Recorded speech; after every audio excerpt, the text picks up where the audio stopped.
Bonjour à tous et à toutes, bienvenue pour cette nouvelle séance, ce nouvel épisode, le troisième, consacré à la séquence 2 de l'EMC de la classe de troisième, intitulé, je vous le rappelle, la nationalité française et l'engagement citoyen.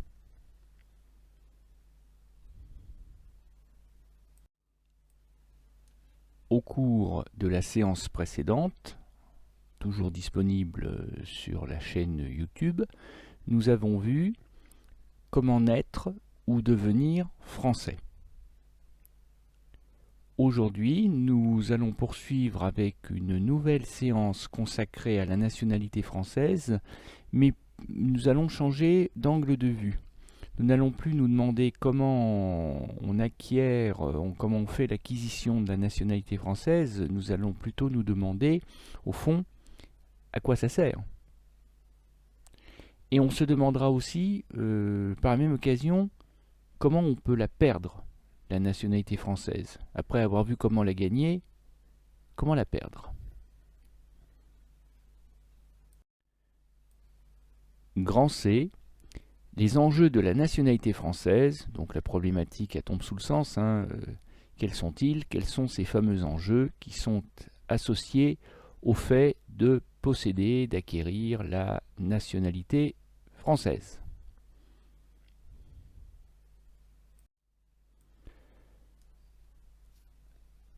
Afin de répondre à cette question, je vous propose de nous replonger dans le passé de l'histoire de France. Oh, pas la peine de remonter au Moyen-Âge. L'année 1870 suffira.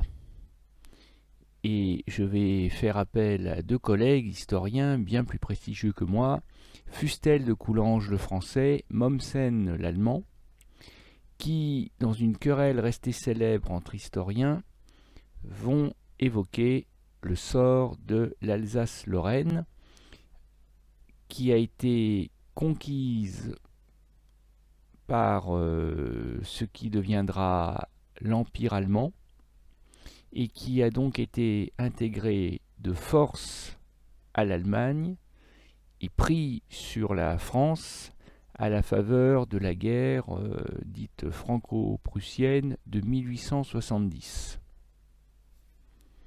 Pour Mommsen, l'historien allemand, ça n'est que justice. Il est parfaitement normal et légitime que l'Alsace et la Lorraine redeviennent allemandes.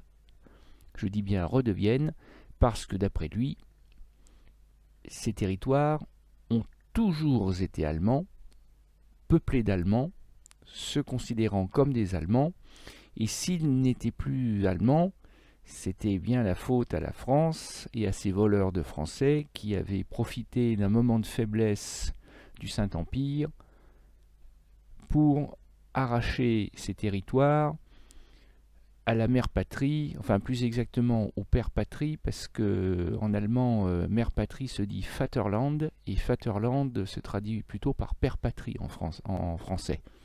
C'est un homme, la patrie. Et sur ce tableau assez célèbre intitulé La tache noire, qu'on pourrait aussi intituler La tache violette, parce que le noir et le violet sont les couleurs du deuil, on voit un instituteur qui, devant des enfants captivés, comment dirais-je, avec un regard d'adulte, fixe, presque hypnotisé, le bout de la baguette de l'instituteur qui montre l'Alsace et la Lorraine qui ont été injustement arrachés à la France et dont la France porte le deuil. Vous aurez remarqué le tambour, objet ô combien militaire, qui se trouve situé sur l'estrade, coincé derrière le bureau du maître, de l'instituteur.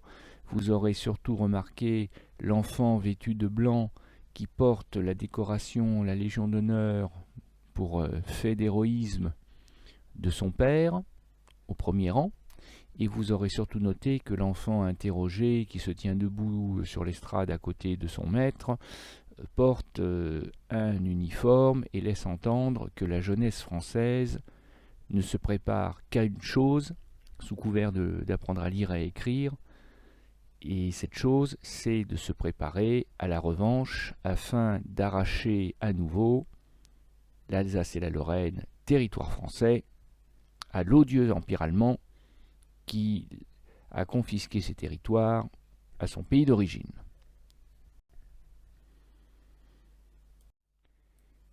Et c'est cette querelle d'historiens qui va nous permettre, nous, dans le cadre de notre programme d'enseignement moral et civique, de mieux comprendre les différents enjeux associés à la nationalité française. Et c'est le français Fustel de Coulanges qui va nous l'expliquer dans sa réponse cinglante et néanmoins argumentée, adressée à son collègue et surtout rival allemand Mommsen. Fustel de Coulanges pose la question ainsi. À quoi distinguez-vous la nationalité? À quoi reconnaissez-vous la patrie? Ce n'est pas la race. Jetez les yeux sur l'Europe et vous verrez que les peuples ne sont presque jamais constitués d'après leur origine primitive. Dans le cas de la France, par exemple, on sait que les Français sont un curieux mélange, dont les Gaulois ne sont d'ailleurs qu'une composante, parce qu'il n'y avait pas que des Gaulois, il y avait les Celtes. La France ayant été un pays envahi à peu près à toutes les époques, à peu près à tous les siècles, c'est clair que sur le plan de la race, personne ne peut se vanter d'être, entre guillemets, un authentique, un pur français. Parce qu'un authentique, un pur français, par définition, ça n'existe pas. La langue n'est pas non plus le signe caractéristique de la nationalité. Et c'est d'ailleurs une chance, parce que dans ce cas-là, il faudrait peut-être retirer la nationalité française à un certain nombre de Français qui martyrisent à longueur de journée leur propre langue nationale. Vous vous vantez de ce qu'on parle allemand à Strasbourg. Et il est vrai que l'alsacien est un dérivé très proche de l'allemand, qu'un alsacien comprend parfaitement l'allemand, puisqu'au fond, l'alsacien, c'est de l'allemand. En est-il moins vrai que c'est à Strasbourg que l'on a chanté pour la première fois la Marseillaise? Et oui, le capitaine Rouget de Lille, officier de l'armée du Rhin, a composé sur un piano l'hymne du chant de marche de l'armée du Rhin, qui deviendra plus tard la Marseillaise, parce que je vous le rappelle, vous l'avez peut-être oublié, la première fois que les Parisiens entendront vibrer ce chant qui commence par « Allons enfants de la patrie », eh bien ils l'ont entendu de la bouche de Marseillais avec l'accent provençal et le chant des grillons qui l'accompagnaient, tout simplement parce que les soldats qui défilaient sous les fenêtres des Parisiens pour venir protéger la capitale d'une menace ennemie, étrangère, eh bien, ils venaient de Marseille et les Parisiens ne sont pas allés plus loin. Quand ils ont ouvert leur volet et qu'ils ont entendu les Marseillais chanter ce chant, ils se sont dit c'est forcément la Marseillaise. Mais on aurait dû, en toute bonne logique, l'appeler la Strasbourgeoise. Donc l'un des principaux symboles de la nationalité française, en fait, est né donc en Alsace. Et Fustel de Coulanges en arrive à cette conclusion impeccable. Ce qui distingue les nations, ce n'est ni la race, ni la langue. L'image patriotique qui accompagne cette diapo vous montre la frontière entre la France et l'Allemagne, depuis que l'Alsace n'est plus française. De dos, un petit couple d'Alsaciens vêtus du costume traditionnel.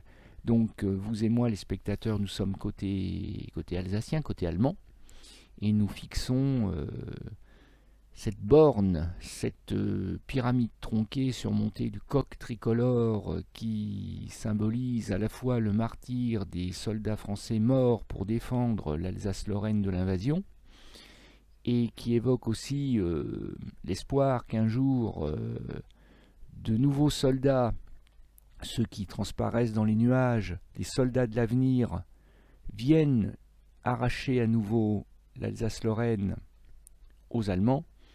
Donc c'est un message qui est porteur d'espoir et qui illustre donc cette diapositive. Et le français Fustel de Coulanges poursuit sa démonstration parce qu'il a commencé par expliquer ce que n'était pas la nationalité française. Maintenant, il faut qu'il explique, qu'il détaille, qu'il énumère ce qui constitue les composantes de la nationalité française. Et il poursuit ainsi. Les hommes sentent dans leur cœur qu'ils sont un même peuple lorsqu'ils ont une communauté d'idées, d'intérêts, d'affections, de souvenirs et d'espérances. Voilà ce qui fait la patrie. La patrie, c'est ce qu'on aime. Il se peut que l'Alsace soit allemande par la race et par le langage, mais par la nationalité et le sentiment de la patrie, elle est française. C'est-à-dire que, comme le montrait l'illustration précédente avec le petit couple d'Alsaciens, les Alsaciens ont beau vivre en territoire allemand, voir flotter le drapeau allemand, se voir imposer par l'occupant allemand de parler allemand, sous peine de prison ou au moins d'amende, eh bien dans leur cœur, c'est plus fort qu'eux, ils se considèrent, ils se veulent français. La patrie, c'est ce qu'on aime. Et c'est ce qu'explique aussi à sa manière le célèbre dessinateur alsacien Hansi. Alors avec un nom pareil, hein, effectivement, on pourrait se dire que c'est un Allemand, mais vous l'auriez insulté, Hansi, en le qualifiant d'allemand, parce que lui se considère comme un patriote français. D'ailleurs, ça lui a valu un séjour en prison pendant la Première Guerre mondiale, pour ses caricatures anti-allemandes, qui se moquait du Bosch, du Teuton, du Fritz, qui se moquait de l'allemand, et qui, une fois libéré à la fin de la Première Guerre mondiale, célèbre le retour de l'Alsace à la mère patrie française, hein, en reprenant le grand symbole de l'Alsace, c'est-à-dire la cigogne qui sourit du haut de son nid, avec le drapeau tricolore sous elle, et Hansi explique que la cigogne est bien contente de voir défiler des soldats à l'uniforme bleu horizon, de voir des drapeaux tricolores à toutes les fenêtres, de voir qu'elle est redevenue ce qu'elle n'a jamais cessé d'être dans son cœur, c'est-à-dire française. Et oui, il faut croire que les cigognes ont aussi une nationalité. Et bien entendu, vous aurez rappeler dans votre mémoire, reconvoquer cette date à bien connaître pour votre programme d'histoire du 11 novembre 1918. Et qu'en est-il de ces étrangers qui désirent, à l'image d'un Tony Parker par exemple, ou d'un David Trezeguet, pour reprendre la séance précédente, qui désire devenir français? Eh bien, laissons la parole à Fatah, qui fut l'un des chanteurs de l'Orchestre national de Barbès, un quartier populaire de Paris, un quartier assez pauvre, peuplé de nombreux immigrés, de nombreux étrangers, et qui s'est fait connaître en menant une carrière de chanteur avec cet orchestre national de Barbès qui a eu son heure de gloire effectivement dans les années 90-2000.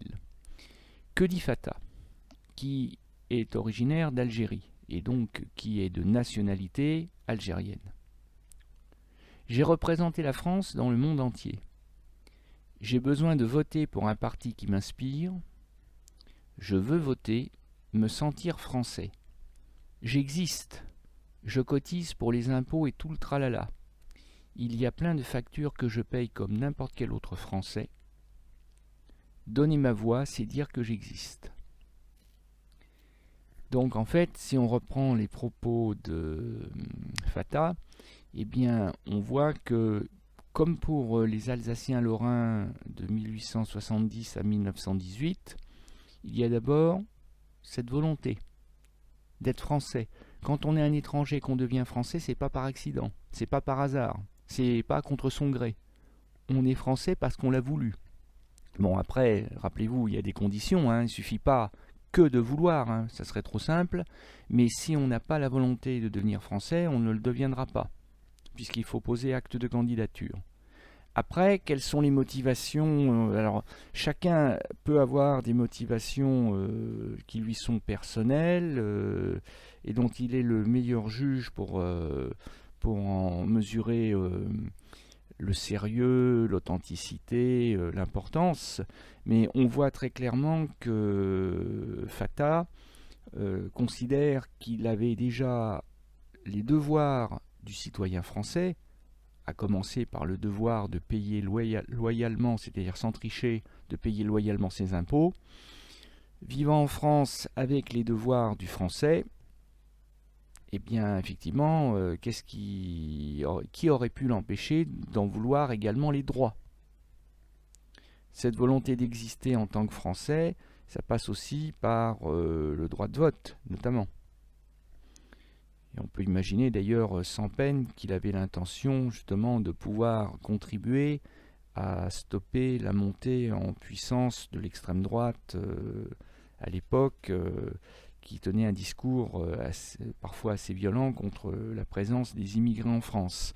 Donc que ces motivations soient politiques ou tout simplement sentimentales ou simplement civiques, le fait de vouloir pas seulement payer des impôts, mais aussi avoir le droit de vote, eh bien, ce sont des motivations qui sont parfaitement légitimes et qui conduisent à se sentir français avant même d'en avoir les papiers. Et je rappelle pour mémoire que vous l'avez déjà vu en classe de 5e, les papiers qui attestent de la nationalité française et même de l'identité tout court, hein, ils sont au nombre de 3 reconnus officiellement, c'est-à-dire la carte nationale d'identité, le passeport et une tolérance aussi pour le permis de conduire, qui est aussi considéré à défaut comme une pièce d'identité. Et ces 3 documents attestent non seulement de votre identité, mais aussi de votre nationalité française, puisque ce sont des documents qui sont délivrés par l'État et que la nationalité est une des composantes de l'identité de la personne.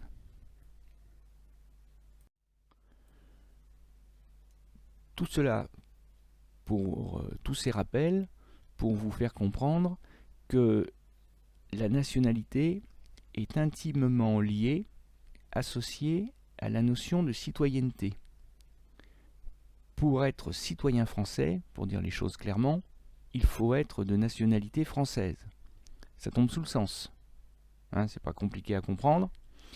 Et pour être citoyen français, donc il faut être de nationalité française. Et le fait d'être citoyen français vous ouvre à la fois des droits et des devoirs. Parce que, je vous le rappelle, je vous l'ai déjà dit plusieurs fois, être citoyen, c'est être un individu qui possède à la fois des droits et des devoirs conditionnés à sa citoyenneté et donc à sa nationalité.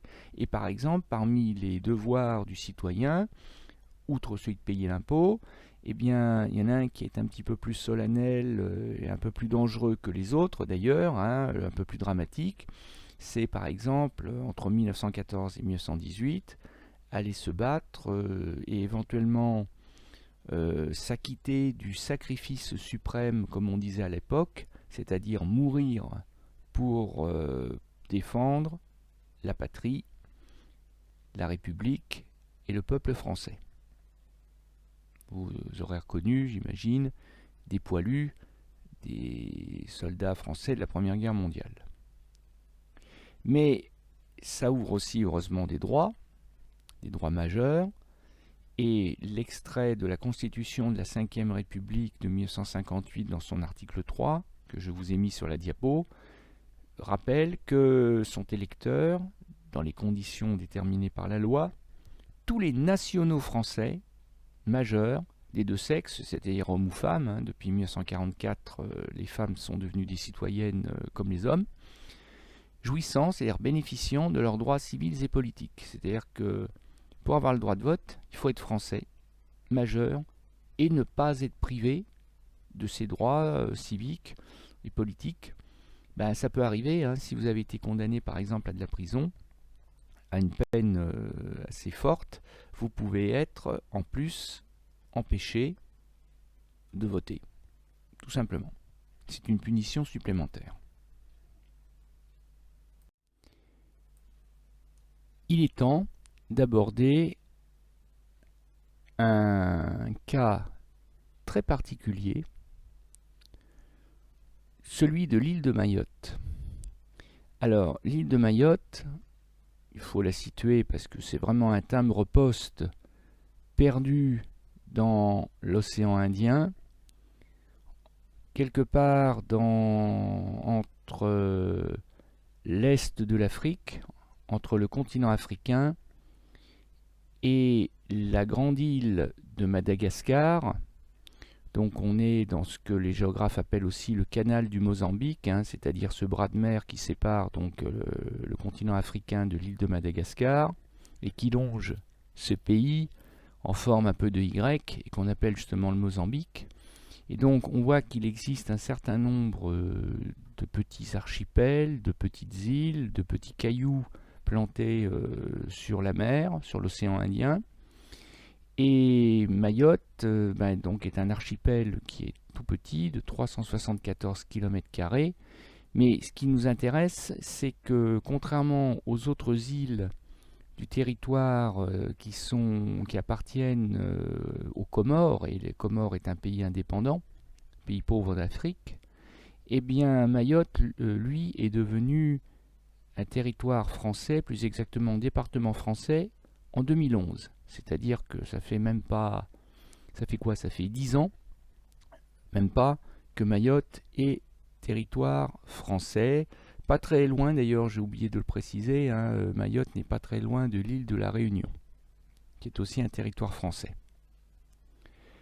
Mais ce qui fait la particularité de Mayotte, outre le fait que c'est un territoire français depuis très peu de temps, c'est qu'on estime que plus de la moitié des habitants, au moins, sont des étrangers, et que la quasi-totalité de ces étrangers sont des Comoriens, ce qui s'explique encore une fois par le fait que cette île a longtemps appartenu à l'archipel des Comores, et qu'elle est située à proximité immédiate des Comores.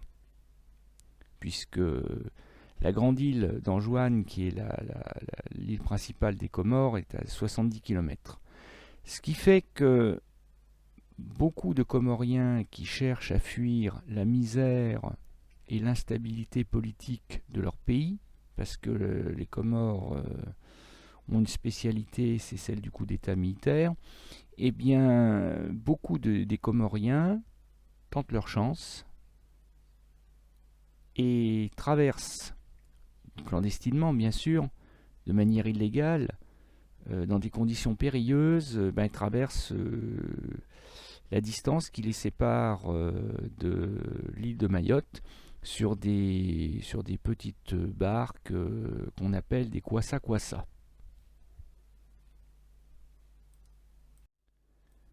Vous apercevez une de ces barques, une de ces kwassa-kwassa,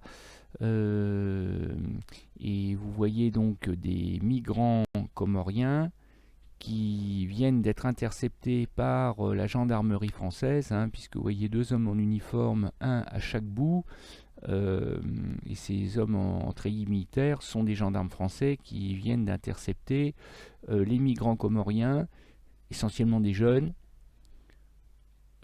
Sur cette photographie, une majorité d'hommes visiblement, mais aussi des femmes, et surtout des femmes enceintes. Des femmes enceintes, parce que justement,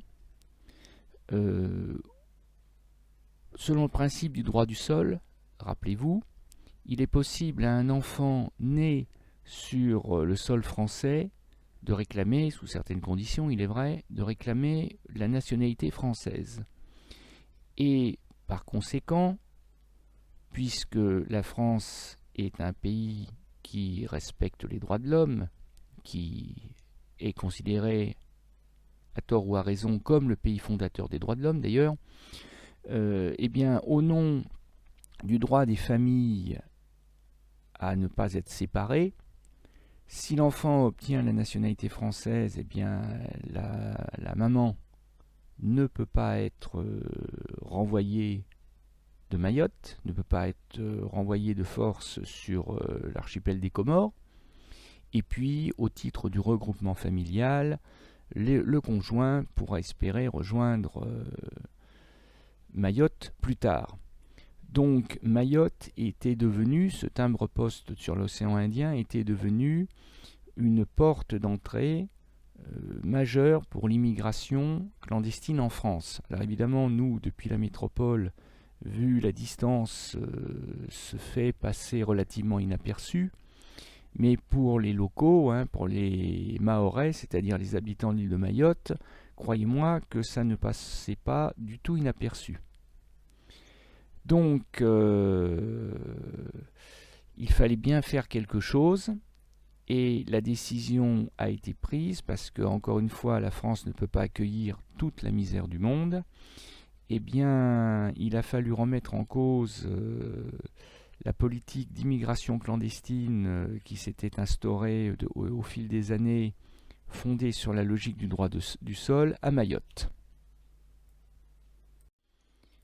Depuis 2018, donc c'est quand même assez récent, dans le cadre de la loi Asile et Immigration, qui est déterminante pour pouvoir acquérir la nationalité française, il est désormais exigé pour les enfants nés à Mayotte que l'un de ses parents, donc étranger, comorien pour ne pas les citer, ait au jour de sa naissance été présent de manière régulière sur le territoire national, c'est-à-dire sur l'île de Mayotte, depuis plus de 3 mois. Donc c'est une condition qui est très restrictive parce que les Comoriens en situation régulière sur l'île de Mayotte, 3 mois, les Comoriennes plutôt, en situation régulière 3 mois avant l'accouchement, sur l'île de Mayotte, croyez-moi, elles ne doivent pas être légion, elles ne doivent pas être nombreuses, elles doivent se compter sur les doigts de la main d'un lépreux. Donc c'est une manière assez brutale de tarir la source de l'immigration clandestine.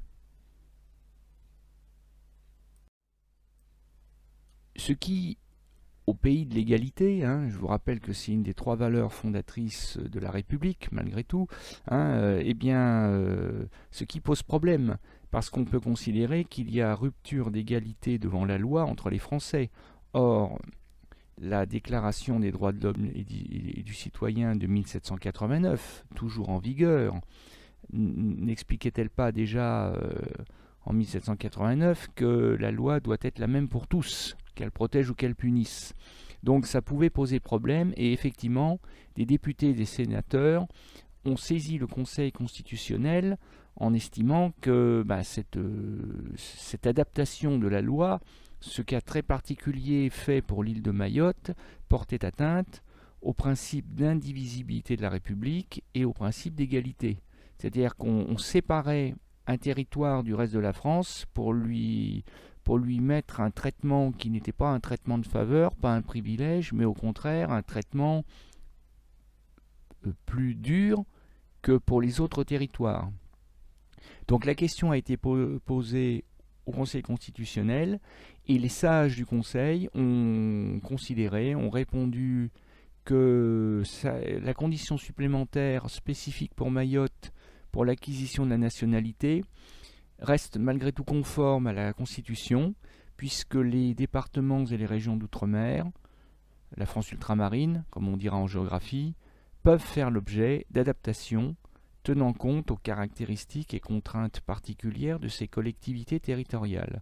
Autrement dit, la France, certes, a un désir d'égalité, mais que la France est diverse, et que la France de l'outre-mer n'est pas tout à fait la France de la métropole, et que du coup, la loi doit pouvoir faire l'objet, comme on dit dans le texte, dans la réponse des sages, d'adaptation, sans que le principe d'égalité ne soit fondamentalement remis en cause.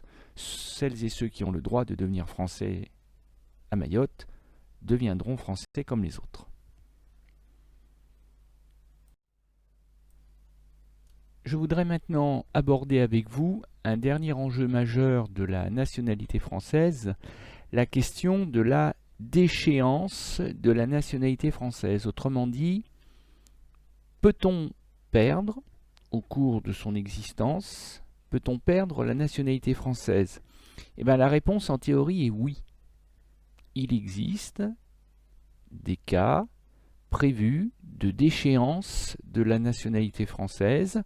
Et d'ailleurs, ces cas ne datent pas d'hier, puisque dans un passé plus ou moins récent, des Français ont pu être déchus de la nationalité française.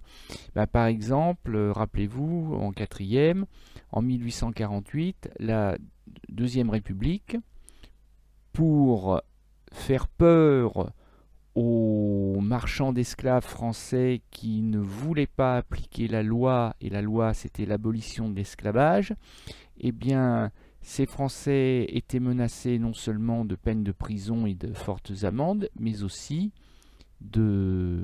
d'échéance de la nationalité française.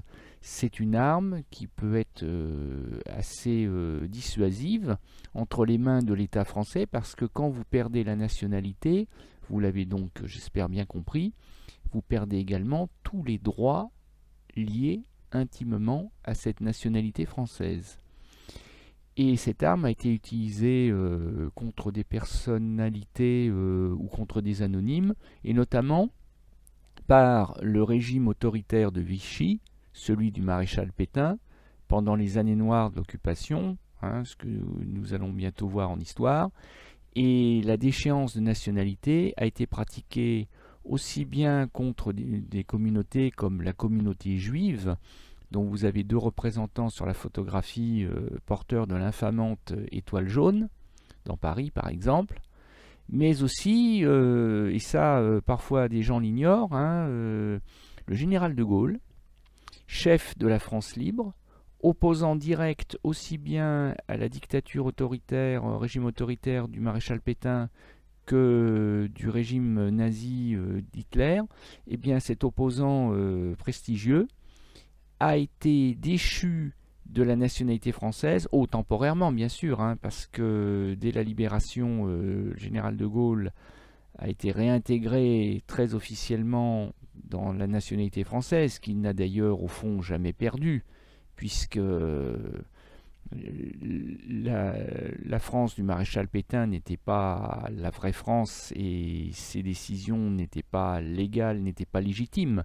Mais du point de vue du maréchal Pétain, De Gaulle a cessé d'être français à partir du 2 août 1940, et je vous ai retrouvé l'extrait du journal officiel qui mentionnait la déchéance de la nationalité encourue, subie par Charles-André Joseph-Marie de Gaulle, c'est-à-dire le chef de la France libre.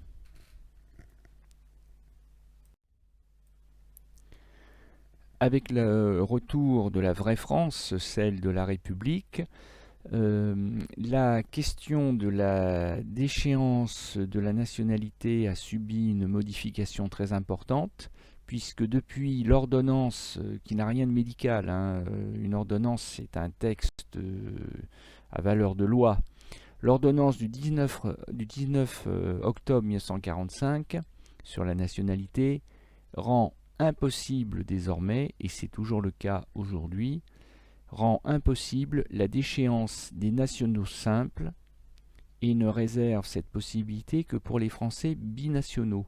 Autrement dit, si vous êtes uniquement français, vous ne pouvez plus subir de déchéance de la nationalité, quand bien même vous le mériteriez 100 fois, tout simplement parce que si vous perdez votre nationalité française, vous n'en avez plus et vous devenez ce qu'on appelle un individu apatride, c'est-à-dire sans patrie, autrement dit sans nationalité. Or, c'est sans doute le statut le plus inconfortable qui soit au monde, le statut d'apatride. c'est considéré comme contraire aux droits de l'homme, et c'est parce que c'est une violence contraire aux droits de l'homme exercée sur les individus que la loi française rend impossible le fait de priver un national français de son unique nationalité française.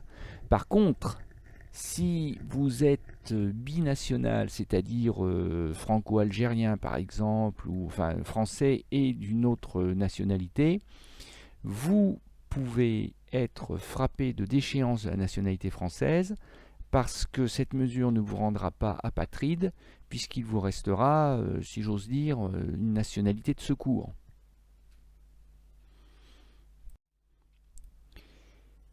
Et la question s'est posée il n'y a pas très longtemps, ces dernières années. Ça a d'ailleurs fait l'objet d'un débat assez complexe, qui, comme souvent d'ailleurs, n'a débouché sur pas grand-chose, concernant justement la question de la déchéance de la nationalité française. Lorsqu'on a vu par exemple des Français partis rejoindre le groupe terroriste Daesh en Syrie, Irak, au nom du djihad, de la guerre sainte version islamiste. Et on a même vu dans une vidéo de propagande du groupe Daesh des djihadistes, appelons-les ainsi, français, brûler publiquement leur passeport et leur papier d'identité français, renier leur nationalité française. C'est pas l'État qui les a déchus de la nationalité, c'est eux-mêmes qui ont renoncé à la nationalité française. Ça, c'est quand même un cas assez rare, il faut bien le reconnaître. Et d'ailleurs, menacer la France, leur ancien pays d'origine, d'attentats terroristes, véritablement tourner le dos à leur pays d'origine, à leur nationalité d'origine. Bon. Et alors, la question qui s'est posée à ce propos, c'était effectivement, fallait-il les déchoir de la nationalité française, eux qui avaient déjà, d'une certaine manière, comment dirais-je, abandonné, jeté aux orties, au feu plus exactement, leur nationalité. Eh bien, la réponse du Code civil reste la même. Le français qui se comporte en fait comme le national d'un pays étranger, en imaginant par exemple que Daesh soit considéré comme un État, peut, s'il a la nationalité de ce pays, être déclaré par décret après avis conforme du Conseil d'État avoir perdu la qualité de français. Donc effectivement, si Daesh avait été reconnu comme un État, Daesh ayant accordé la nationalité à ces djihadistes d'origine française, on aurait pu les déchoir de la nationalité française, officiellement. Sauf que comme Daesh n'a jamais été reconnu comme un État, ce dont on peut se féliciter, la nationalité daeshienne n'existant pas, eh bien, pour la plupart d'entre eux, comme ils n'avaient que la nationalité française, la déchéance ne pouvait pas s'appliquer. Par contre, il en va encore une fois différemment pour les binationaux. Et par exemple, en 2014, vous avez un ressortissant franco-marocain qui avait été condamné à 5 ans de prison pour association de malfaiteurs en vue de commettre un acte terroriste, c'est-à-dire qu'il avait été arrêté avant d'avoir commis son acte, né au Maroc, donc de nationalité marocaine, mais qui avait acquis par naturalisation la nationalité française. Eh bien, ce franco-marocain s'est vu déchu de sa nationalité française, et bien qu'il ait fait appel de la mesure a été confirmée par la justice, par le Conseil d'État, tout simplement parce qu'effectivement, en lui retirant la nationalité française, il lui reste la nationalité marocaine, ce qui permettra d'ailleurs à la France, une fois que la peine de prison aura été purgée en France, eh bien cela permettra à la France d'expulser le Mohamed El Afiani dont il est question dans son pays d'origine, retour à l'envoyeur, c'est-à-dire au Maroc. Alors, il est temps d'en venir à notre exercice de fin de séance. Donc, à dimension un peu chronologique, il faut le reconnaître, hein, le prof d'histoire est jamais caché loin derrière le prof de MC. Donc, je vous propose quelques dates, j'en ai retenu une demi-douzaine, qui vont de 1848 à aujourd'hui.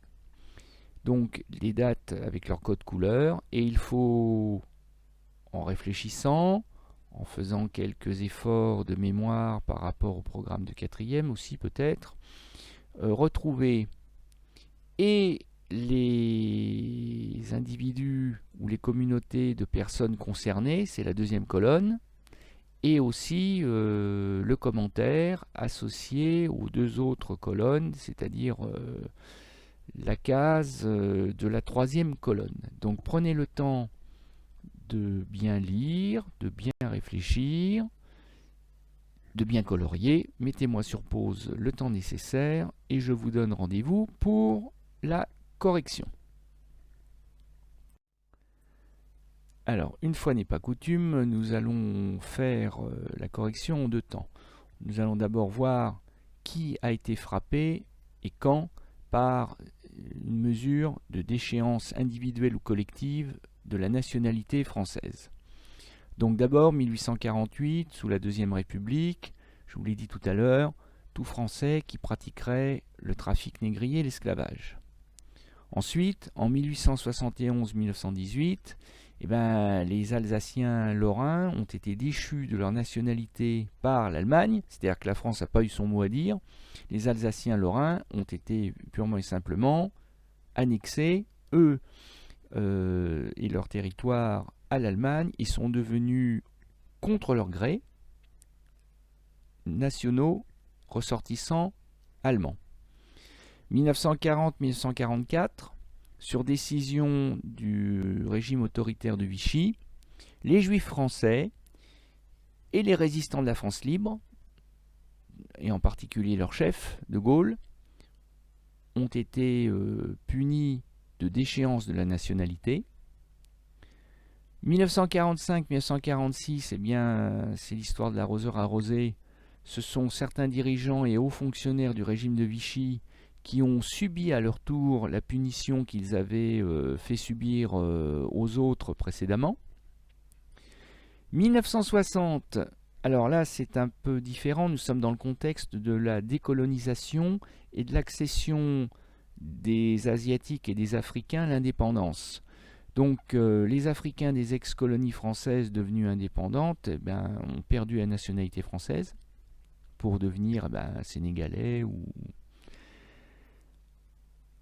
Et aujourd'hui, des islamistes, à ne pas confondre avec les musulmans, qui possèdent la double nationalité et qui peuvent donc être déchus de la nationalité française.